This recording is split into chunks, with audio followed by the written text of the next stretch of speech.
Hello and welcome to part 5 of the Burnout Paradise 120 Billboard Guide. This is TDF Sumo, and I'll be your chauffeur this evening. So we're starting off just after hitting that glitch board, number 54, and we're going to just shoot down to the harbor, turn right at that super jump. We head south, thrust through a few gates, you veer to the right, and you can hit this board pretty easy. It stands out pretty well. Then we're going to pass this board and turn around. I go up to this point, and I like to turn here. And it's hard to see with the fog, but I'm aiming at that gate. If I aim and line up with that gate from here, I'll have enough speed, because it does require quite a bit of speed, to make this little jump here. The ramp's not very effective, so you need to build the speed on your own. Alright, it's a pretty easy board once you're lined up for it, honestly. There's no big trick to it. Just give yourself enough room.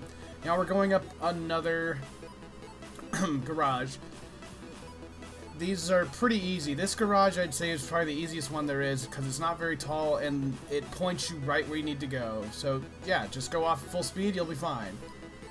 Then we head back up the garage and we're going to go down a little tiered jump. Your car can fishtail a bit on the tiered jump we're about to do.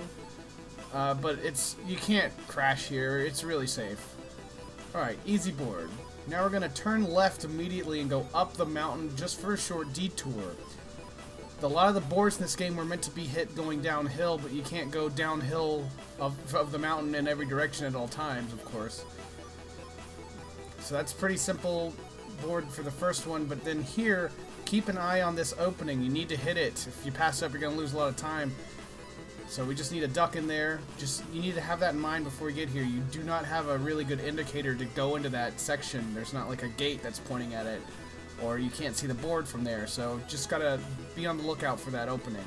At this point, I normally don't get to have the Hunter Vegas so early, so I'm taking advantage of that RNG, taking him down now. And it slightly changed how I do my route, but it's easy to fix. So instead of going in the garage first, I'm just gonna come up here first. I'm gonna do a little bit of a flat spin here to help slow me down when I land. It takes way too long to go all the way down and back around. It's always best to turn around here. So we're going to duck into this garage. It's another small garage, but this one is really, really, really rough. The first board's kind of a joke. So just to give you an idea of how bad the next board is, this is probably one of the worst boards in the game. So you're going to see why. I'm going to take you through, just in my little recording today, I've never had this much trouble with it all in a row, but bam. If you get stuck on the left wall, that's what happens. You hit that pillar. There's very few spots like that in the game, but that's one of them. If I would have kept grinding on it, it would have reset me back up to a bad spot. So I tried to give myself more room, and even with this amount of room, and I even hit the rail underneath me, it didn't work. It didn't hit the board. So now I'm going to try again. And now I'm going to try to just keep my speed and adjust as little as I can. Okay, couldn't do it. Let's try again. This time I'm gonna try to turn and overcommit, and I hit the wall, hit the everything. All right, this time I'm gonna do it just right. I'm adding just a little touch of steering, and we hit the board. If I would have edited to make that look like that was my first try, that would have been very disingenuous. So I'm slowing it down to show you how much time you actually have to make this adjustment. The first tier you just go straight. The second tier of the jump, you have a quarter second to turn. But if you overturn and hit the wall on the right, you're not going to make it. So you just need to give yourself enough clearance to shoot out straight, and my car starts to fishtail back to the right. But that third tier doesn't give you enough time to mess up your route at all. So it's all about adjusting on that second tier for that brief moment. Otherwise, I hate that board. You know what? I just hate it. This next one, so we have back-to-back the worst two boards. This next one looks easy. It takes a little bit of practice. And these are two boards back-to-back that can really add a minute or two onto your time. So it's best if you do a flat spin off here. I messed mine up and I barely hit it. I took the most risky line. If you do it a little bit faster, you can actually jump that fence and save yourself 5 whole seconds. So if you can master that, you're gonna get 5 seconds on everybody every run. Alright, so at this point in my recording, MissingYew is sending messages via Steam, but it didn't capture it in the window. But that's okay. We love the guy. It's alright.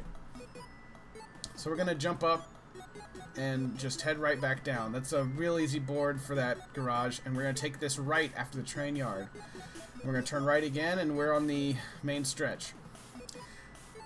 Now this is where I normally hunt for the Vegas, because I normally don't get lucky like I did.